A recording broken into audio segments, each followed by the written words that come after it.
Are you looking at becoming more efficient when traveling quickly on your next multi-day ultralight outdoor adventure? Getting faster and more efficient while fast packing is what we're going to be talking about in this episode of Ask Long Ranger.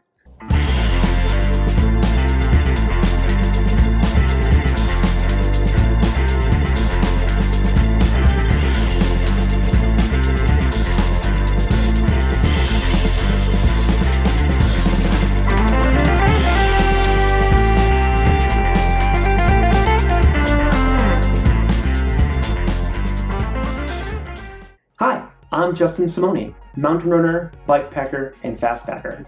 I also love sharing my trips and adventures on this very channel, hopefully to be a source of inspiration for people like you.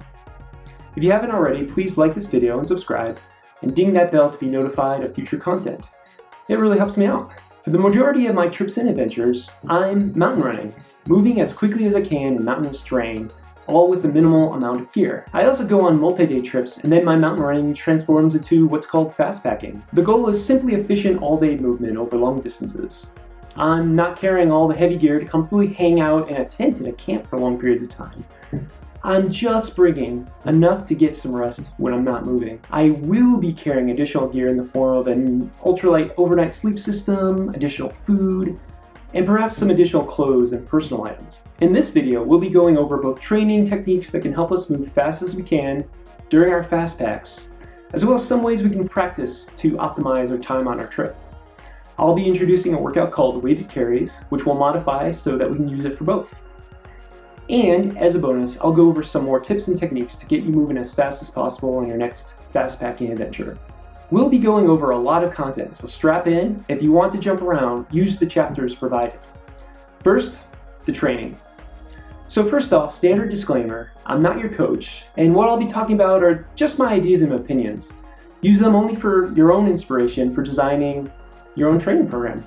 For this workout, you'll need a pack. I suggest a similar design to what you'll be using on your actual trip if you can. A lot of packs used for fast packing are modeled after running vests that have additional storage capacity, like these, rather than a conventional backpack, like this one. You'll need something heavy to put in the pack, and I'll be going over exactly what I use and why, so keep watching. And finally, you'll need a steep hill. The local hill I have out my back door has more than 2,000 feet of climbing to its summit in 2 miles, roughly. Anyways, pretty steep. If you don't live at the very edge of, say, the Rocky Mountains, you'll need to use some creativity.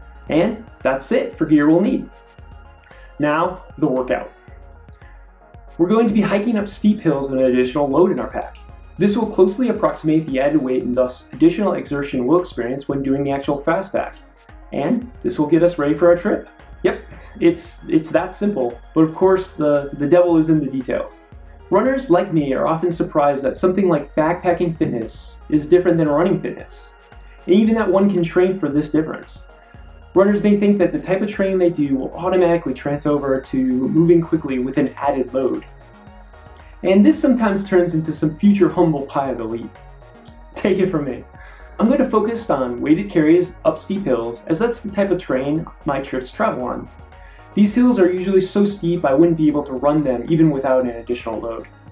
Pick out some very steep routes straight up the hill if you can. So let's talk more about this steep terrain you want to focus your training on, and at what intensity you want to be doing this training at. I'm going to reference Uphill Athlete on their suggestions, as I'm a huge fan of both Scott and Steve, as well as the books they've published. I'll link to their article in the description of this video. Check them out for more training ideas on moving fast in the mountains. They really go into detail on training theory, which I'm only introducing in this video. The intensity of your workout should be nails hard. Your legs should be absolutely on fire. But the workout should not be so hard that you need to stop and catch your breath. We don't want to go anaerobic. That isn't the goal. And this isn't going to be a sprint work up the hill. The limiting factor should be your legs and not your lungs. Just the weight to tune your workout. As Uphill Athlete recommends, you should be able to carry on conversation while your legs are burning. Record the weight so you know what to start out with next time. And keeping things aerobic makes sense, right? What's the point of training to go fast but anaerobic if that means you have to stop all the time? Fast packing for me is about moving all day, with minimal rest or stopping for multiple days in a row. My trips can be over a week long before I reach civilization again. In the back of your mind, remember, this is still endurance work. not sprint work, even if it's weight training to carry a heavier load. Take on the tortoise mindset, festina lente, make haste slowly. Over the course of your training, you may need to add weight to your pack. And this is basic overload principle of weight training. For me, there's not much added benefit of plodding along doing a weighted carry on flat terrain, mostly because the terrain I'm planning to fastpack is also very steep. We're talking 1,000 feet of elevation gain or loss every mile or so. It's also difficult to get a hard enough workload we're trying to achieve on flat terrain when compared to steep. It's also my opinion that running is just a much better, more time-efficient use of my time while on flat terrain when compared to running with a heavy pack. My opinion is that the impact forces of running without an additional weight is going to be similar to running with the weight, since the weight itself is going to limit your stride length and your range of motion. For example, when I'm running, it'll be at a faster pace, bounding higher, striding longer, etc. I'll add in aerobic intensity, and I'd rather not shorten my stride length. And I like to continue to train to run as well. I'm a runner. But feel free to do your own experiments. Some running coaches like Sharman do use weight vests and hiking to help athletes to train for hilly ultras when no hills are available. And given Ian's track record, there may be something to that. What are your thoughts about running with load, rucking on level ground? Leave your thoughts in the comments. No, don't do this. I would not anticipate that weighted carries would be the best training for improving steep hiking speed when unweighted, and most especially for the ultra distances that I'm most interested in doing. And cards on the table, I'm not an expert on vertical Ks or even sky running. But if you want to traverse a mountain range, I'm your guy. My thought is adding weight changes things like stride length and other parts of the locomotion of steep hiking unweighted too much to have enough carryover. And aerobic base training can be achieved quite easily by simply hiking fast or even running up a hill. And furthermore, the problem with this all is producing too high of a heart rate while training to work on cardiovascular fitness. And it would be prudent for a mountain runner to slow down on the uphills to keep in the right heart rate zone. My suggestion is to use weighted carries specifically to get more efficient at carrying heavy loads. Remember the specificity principle of sports science, which is the reason why we're doing weighted carries to get ready for a fastpacking trip in the first place. But I'm also curious if you have a different take. Again, leave your thoughts in the comments. You can use most anything you like for weight, so long as you can get enough of it in your pack to meet the amount of weight you want to carry. So, bags of feathers are probably out. In the past, I've just taken up rocks I've added to my pack. This is convenient since there's rocks everywhere I run, and they're quite heavy. Although getting a pack balanced with rocks is surprisingly hard to do, and rocks are usually abrasive and can damage your gear. And then there's the problem of what to do with them when I'm done. So leave the rocks on the ground. You could carry all the gear you're going to be fastpacking with, but more likely than not, you want to be training with more weight than your actual trip. And you may not actually have all that gear you need beforehand, or know exactly what gear you are going to be taking on your trip. These are okay things not to know months away from your trip. We're still getting prepared, so we don't need to worry about that yet. Instead, what I use is water flasks and jugs for my own weighted carries. And this works out great because by and large, water is one of the heavier things I ever carry in my pack anyways. Water flasks give you the flexibility in the weight of your load, and it's easy to know how much weight you'll actually be training with. 1 liter of water weighs 1 kilogram or about 2.2 pounds. And water flasks often come in various amounts of liters, or mine do anyways. So I don't have to bring a scale with me on my workouts. You can also remove water and thus weight during your workout, say at the high point of a hill you're walking up, as well as add back water at the bottom. If a water source like a creek is available, you can do another lap. I usually use a 4 liter and a 6 liter flask, and those fit well within my own pack. That gives me 10 kilograms or 22 pounds of additional weight. I can then supplement this weight with whatever else I have around that's convenient. Usually water bottles and flasks. A 24-ounce water bottle is around 700 milliliters, weighing 0.7 kilograms. Still easy to remember and record. When you need to record things, just record all the water flasks and bottles you had in your pack. You may feel that running down the same hill is something you enjoy doing and is a more efficient use of your training time. I certainly do, and it's what I suggest. Okay, so to dive into some training theory again, the impact forces of running downhill may actually be a better workout than hiking down with the additional weight. And your time for training is probably finite, like mine is. But Do remember, for the specificity principle of sports science, you may want to keep some workouts where you keep the weight in your pack to properly get an estimate on your pace and how your body takes hiking down with the weight.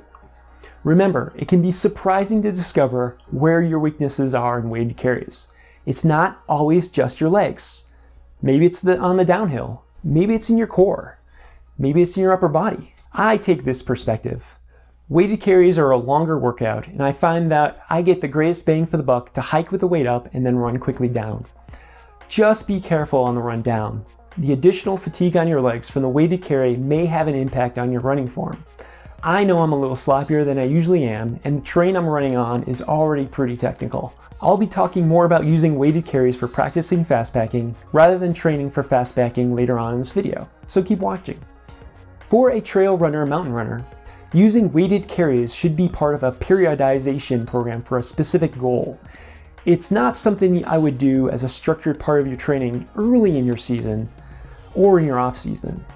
Rather, you want to do them starting several weeks before your trip. Utilize them as a way to sharpen up your fitness for an upcoming trip rather than something to use to build your base foundation. You do not want to detrain your aerobic base. Weighted carries will leave you more fatigued than just running over the same terrain, which can impact your weekly training load. You do not want to lower your weekly mileage like this all the time. And when you're doing your weighted carries, once or twice a week is all I'd really suggest. Consider taking a rest day afterwards, or at least be ready to experience some delay onset muscle soreness from your workout. Give yourself time to taper and properly rest, then get out there and crush. So, we've talked about training using weighted carries and adjusting your weight to stay aerobic while also feeling the workout in your legs. Pretty simple stuff. Now just make sure each workout is a little harder than last time. Now let's talk about doing weighted carries to practice for your fast pack, because there is skill and nuance involved in fast packing, believe it or not. And this throws people off. Many first trips are absolute disasters because people won't take this step. Don't let this happen to you. Along with talking about using weighted carries to practice fast packing, I'll also survey some other topics for you to practice. And hey, maybe I'll cover some of these in more depth in a later video. When you get close to your trip, I do suggest that for some of your weighted carries, use the same weight you estimate you're going to carry for your trip, at the heaviest you'll ever be. So think, first day, the weight of most of your water you're planning to carry, the weight of all your food you'll have at the beginning of your trip, and so on. My guess is that the weight is going to be less than what you would use if you were simply doing the training I've already outlined. And if that's not the case, you may have some problems reaching your fastpacking trip goals, and it's time to reevaluate those goals. This highlights one of the differences between training your fitness for fastpacking and practicing fastpacking itself. We'll be trying to overreach our abilities when training, but we'll start to be performing when practicing fastpacking using weighted carriers. Does that make sense? There is a shift of thinking here that I need to underline. In fact, you may be underperforming when practicing, as we'll inevitably be making adjustments to our gear or experimenting with various pack setups. And this is okay. This is to be expected. This is when we want to make mistakes. And I don't know about you, but I make a lot of mistakes. If you're completely new to fastpacking or how to pack, use a recovery day to do your initial experimenting on, and just keep the pace easy. But on a trip, I want to minimize those types of mistakes, as they can lead me to getting myself into serious trouble. You may also want to plan to do a longer distance workout than you would for the rest of your weighted carries, and see how it feels to carry such a heavy load for a long time. You'll slowly creep up to doing a day out that's very similar to your actual trip, which is sort of the goal of all this. I do this all the time, but I just call it doing reconnaissance. This is where I do a bite-sized part of a trip to get a preview of just what's ahead of me. My fastpacks are usually speed-oriented FKT goals of a certain route. And if I can practice a specific part of a route, the odds are in my favor that I'll complete the whole thing. This isn't always realistic if you're planning a trip that's many thousands of miles away. So do your best to set up a mock route, even if it's extremely meandrous over and around the same hill. I do this type of practice for my fastpacks all the time. And you should too. Remember that our goal is that once you're on trip, you'll feel fully confident and totally engaged with the rest of the route itself. When you perform these practice runs, check in on yourself. How does your upper body feel? Some fastpack specific packs are designed without an actual hip belt that rests on the top of the iliac crest of your hip bone. This is to facilitate running with the pack, as well as making the pack easier to take on and off. I like it because it allows me to move more freely in my upper body, which comes into play when I'm scrambling technical terrain, as I'm ought to do. But it does come with trade-offs. Is that design working for you? I know that my traps in particular get hammered on the first day, loaded down with all my food and water. Without a hip belt, that's where the majority of the weight rests, and this does take time getting used to. There is a limit on how much weight I'll tolerate before it's too much. I've done trips upwards of 35 pounds with the 45-liter Fastpack, but that's really the limit of what I'll do. And this was for an almost 7-day trip. I do have a fairly large amount of upper body fitness from rock climbing. If you're purely a runner, your tolerance may be less than it is in this beast of burden body. But even I have my limits. If you're having trouble with its additional weight, you may want to look into adding various core work to your workouts. Things like Supermans, even deadlifts. Anything that targets the posterior chain in particular. I haven't gone so far as doing any sort of like trap shrugs, but I often wonder if that would help. As for what you use for your weight, you could use the exact gear you plan to take. And as your trip gets close, I do suggest doing that at least once if you really want to be thorough in your trip preparations. What seems to happen to me is right before the trip, I quote, need to pack some extra items I didn't think beforehand. Don't give into gear creep and don't pack your fears. Doing so will also allow you to double check that your pack has enough space to carry the gear you intend to carry, or if you need to make modifications. But before then, you may not have that particular gear, and using that gear during training does risk that you'll lose or damage it. So guess what? It's back to using water flasks or water jugs. And again, you can tune the weight to match the amount of weight you plan on packing anyways, and leave the actual gear at home to save on wear and tear. A lot of my ultralight gear is not as burly as regular backpacking gear. That's just the nature of it. So I tend to be gentle with the gear when I can. Another big issue is balance. Your center of gravity is going to be different when carrying a heavy load, having additional weight likely higher and farther back. This center of gravity change becomes critical when it comes to negotiating loose, steep, and technical mountainous terrain.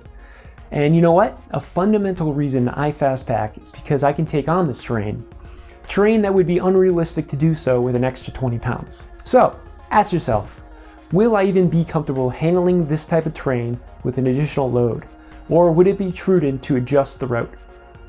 This is an issue with both climbing and descending. A scree field can be a nightmare if you have an overloaded pack. In any case, find out before a trip by taking on some more technical terrain if you have some available around you, and see if things are comfortable. Better to know now than later. Poles are popular to utilize in fastpacking and backpacking. In trail running, mountain running, it's more a personal preference. They are an excellent way to assist with balance and load carrying. I also use them as part of my sleep system to put up my tarp. My advice is to experiment and see what you feel you get the most benefit from. And this goes with the weighted carry training as well. Using poles comes with its own learning curve to utilize effectively. For example, there is a time penalty in simply stopping to fetch them from wherever you've stowed them, set them up and start using them, as well as to stow them again. This can get quite annoying. And it's amazing how much ground you lose when you constantly start and stop. Try to do this as little as possible and optimize your entire setup to minimize this. In very steep mountainous terrain, it may also be difficult to use them at all, since poles tend to sink deep into talus. There's a chance that they'll bend or break this way too. So experiment. For me, I usually bring them as I find them useful some of the time, and because they're a part of my sleep system. The weight penalty is usually pretty low, even if I don't utilize them at all. I don't necessarily train with them, as I do enjoy the extra bit of workout my upper body gets. But again, that's just personal preference. In general, I would suggest to plan mountainous trips based on elevation gain as the limiter rather than mileage. How much climbing can you do in a day with your weighted carries? Use that to estimate how much you'll be able to climb on your trip. And this is important, as it's harder to imagine how climbing descending impacts daily mileage just by looking at a map. And note, even though mapping software has ways to estimate elevation gain over a route, the elevation gain estimates in mapping software is sometimes off. I have a blog post about that, which all but killed a trip idea I had been working on for months. I'll link that in the description below as well. Thankfully, the mapping software Caltopo made changes to their app based on this blog post, so that's a happy ending. Ask yourself, are you even going to be able to finish your intended route with the gear you plan to bring from start to finish? Or does it make sense to leave caches for yourself along the way? Or even make your trips supported? I've personally had many days where I've legitimately tried to cover as much terrain as possible. By the end of the night, cold, tired, and hungry, I've only gone like 10 miles. Far less than I had anticipated. Then I'm in a very unenviable position where I have to choose to either bail on my trip or to start carefully rationing my food to make it to the end of the goal. Either choices are less than ideal. So when you do your mock trip weighted carries at trip weight, make some rough calculations on how much mileage as well as elevation gain loss you'll be able to do with that weight. You may find that there's a hard limit your current fitness will just allow you to do, and then use that information to more precisely plan your trip. For example, I have Everested the local hill here in town, Green Mountain, in about 26 hours. That's about 30,000 feet of elevation gain. A 6+ day unsupported Fastpacking trip was more like 60,000 feet in total. That 6+ day trip was only 120 miles long. I could see myself doing 30-40 mile days on a relatively flat terrain for days on end, but my mileage is cut well more than half when things get technical and mountainous. So that's it! That's my video on using weighted carries to both train and practice fastpacking. Be sure to like this video and subscribe for future videos, as well as check out my other videos on packing for a fastpacking trip, as well as nutrition. They too can help you on your next light and fast adventure. And what about you? Have any tricks and tips that helped you train or get ready for your fastpacking? Let us know in the comments. And hey, as always, long may you range.